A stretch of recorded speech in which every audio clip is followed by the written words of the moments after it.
अस्सलाम वालेकुम students, how are you. कैसे हैं आप लोग? बढ़िया एकदम। क्या हाल चाल है?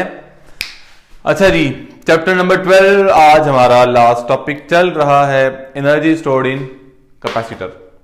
लास्ट टॉपिक में हमने capacitance of parallel plate capacitor को जो है वो ड्राइव आउट किया था और जनाब वो हमारा कंप्लीट हो गया था। आज लास्ट टॉपिक है एनर्जी स्टोर्ड इन कैपेसिटर, वो आज हम डिस्कस करते हैं। एनर्जी स्टोर्ड इन कैपेसिटर की जो रिलेशन है वो हम यहाँ पे मैं लिखता हूं। एनर्जी जो है यहाँ पे होती है U is equal to half CV square और energy half epsilon naught E square AD। ये हमारे पास एनर्जी के रिलेशन है दो, जो हम आज के लेक्चर में डेरिवेट करेंगे भैया। तो इसमें हम अब करते हैं डेरिवेशन। डेरिवेशन के लिए मैंने आप लोगों को कहा था कि हमारे पास एक कैपेसिटर जो है वो इनिशियली जब हम बैटरी के साथ लगाते हैं तो उसके ऊपर कोई चार्ज, मतलब इनिशियली लेट बी से मैं एक डायग्राम बनाता हूं। लेट बी से नहीं बना रहा हूं, मैं एक कैपेसिटर लेता हूं, ये उसकी प्लेट्स हैं।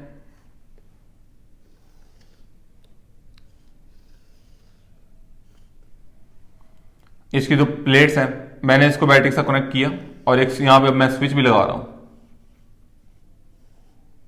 ये बैटरी का पोटेंशियल है V। अब स्विच ओपन है, जब स्विच ओपन है तो यहां पे कोई चार्ज आएगा? कोई चार्ज नहीं आएगा। जब कोई चार्ज नहीं आएगा तो यहां पे बैटरी के प्लेट्स के दरमियान इनिशियल पोटेंशियल कितना होगा? 0। उसके बाद अगर हम स्विच क्लोज करते हैं, if we close switch here, अगर हमने स्विच को यहां पे क्लोज किया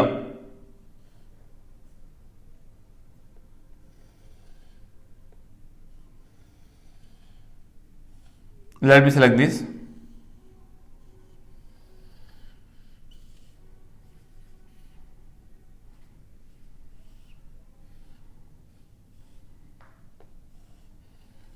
हमारे पास ये बैटरी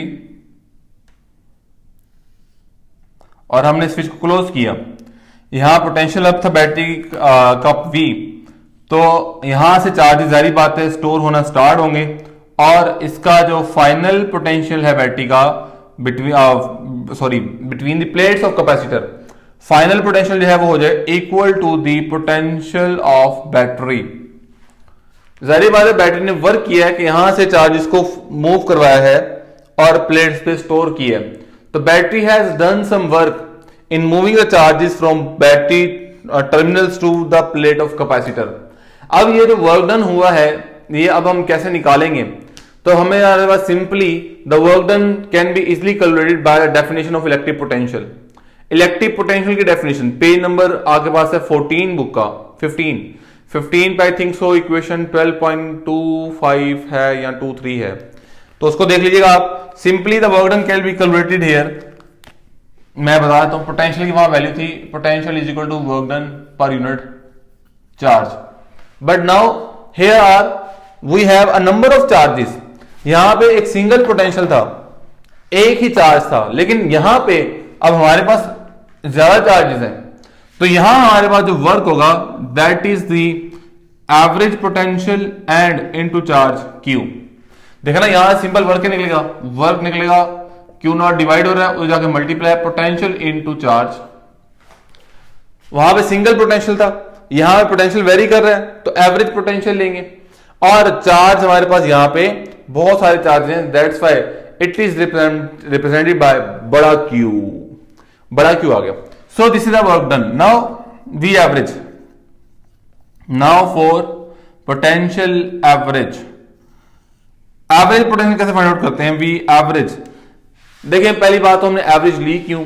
जब हमारे पास क्वांटिटीज वेरी कर रही हो, जब हमारे पास एक वैल्यू जो है वो चेंज हो रही हो, तो हम हमेशा उसकी एवरेज लेते हैं, क्योंकि जारी बात है जब चेंज हो रही तो हमें क्या पता कौन सी वैल्यू लेनी है भाई, तो उसका हम क्या करते हैं हल एवरेज निकाल लेते हैं। वो मेरे बाल भी खराब हो रहे हैं, एक्चुअली हल्की हल्की गर्मियां आ गई हैं, उसकी वजह से पसीना आता है, पसीने की वजह से मेरा बाल खराब हो जाता है। अच्छा खैर, तो ये चलता रहेगा। एवरेज पोटेंशियल कैसे लेंगे? Number of values V I V F को ऐड किया और उसको नंबर ऑफ वैल्यू से डिवाइड कर दिया। जितनी वैल्यूज हैं उनको ऐड करें और नंबर ऑफ वैल्यू से डिवाइड करते हैं। इनिशियल पोटेंशियल की वैल्यू कितनी है? 0। फाइनल पोटेंशियल की वैल्यू कितनी है? V। Then V average is equal to 0 plus V by 2 and it give us V average is equal to half V। Now put this value here. आप कह दें this equation number 1, put this in equation 1, put this in equation number 1। Equation 1 में put करते हैं जनाब इसको। अब equation 1 put में पुट करने से W आ जाएगा हमारे पास हाफ V इंटू Q। अब यहां पे this is also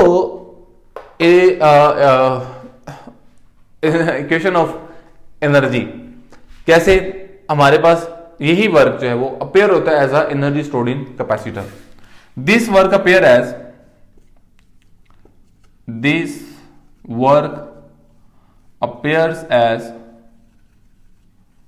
energy stored in capacitor, energy stored in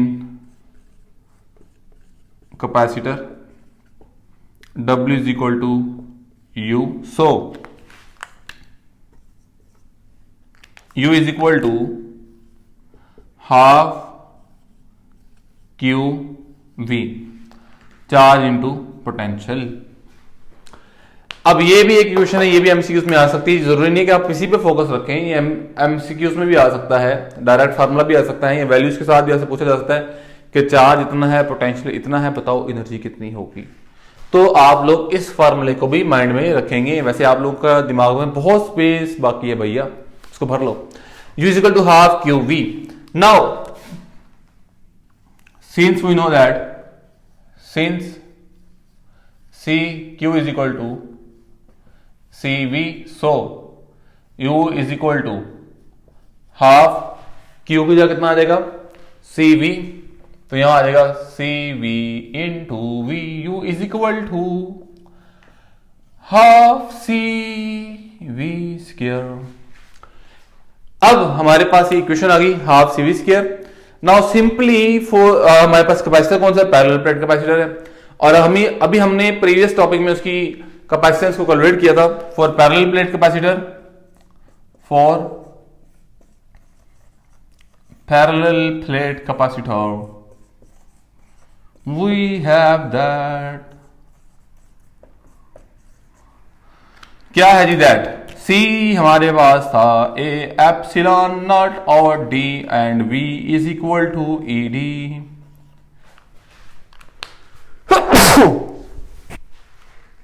हाँ जी, तो यहां अभी वैल्यूज यहां पुट करते हैं तो हमारे पास, मैं यहां पर लिख रहा हूं, अब हमारे पास जो है हम सारी वैल्यूज पुट करते हैं कैपेसिटेंस की और पोटेंशियल की एनर्जी के रिलेशन में। तो हमारे पास आ जाएगा फार्मूला जनाब, U is equal to half C की जगह A एप्सिलॉन ओवर D, तो यहां आ जाएगा A एप्सिलॉन ओवर D और V स्क्वायर की जगह ED और उसके ऊपर स्क्वायर भी है, तो यहां आ जाएगा ED square.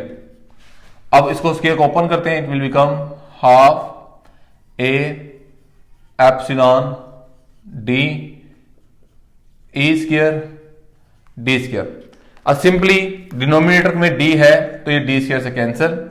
Now it will become U is equal to half epsilon E square AD।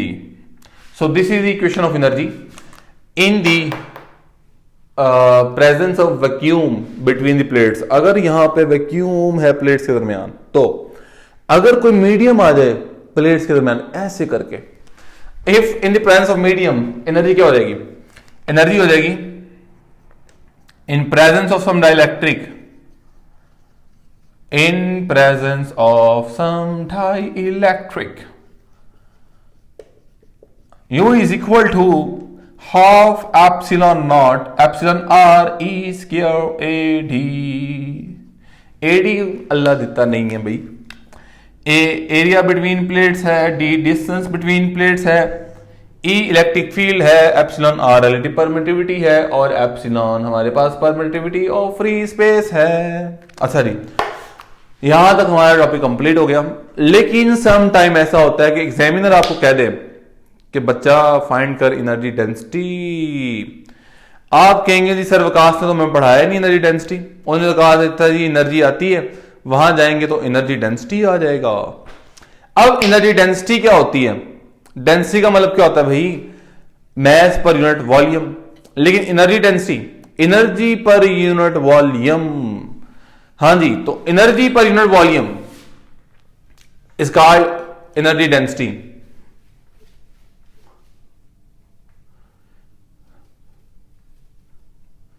Energy density,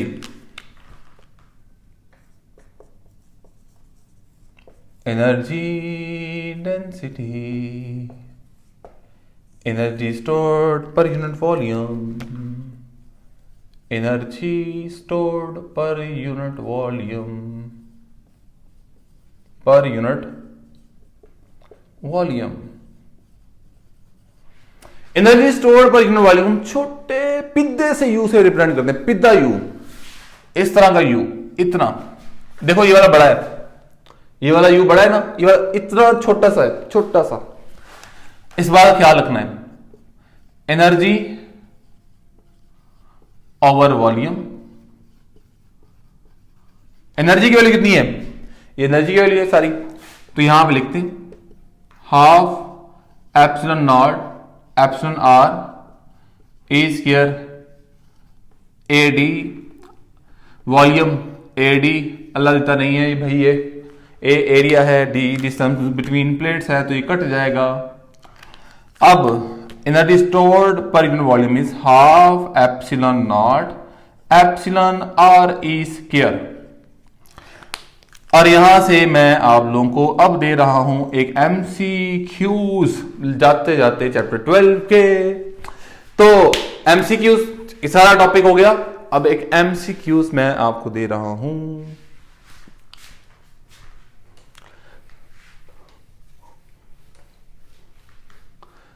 हाँ जी, और इसका आंसर आप मुझे कमेंट सेक्शन के अंदर देंगे भाई।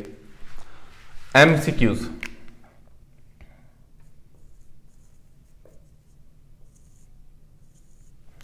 Capacitor store energy in it's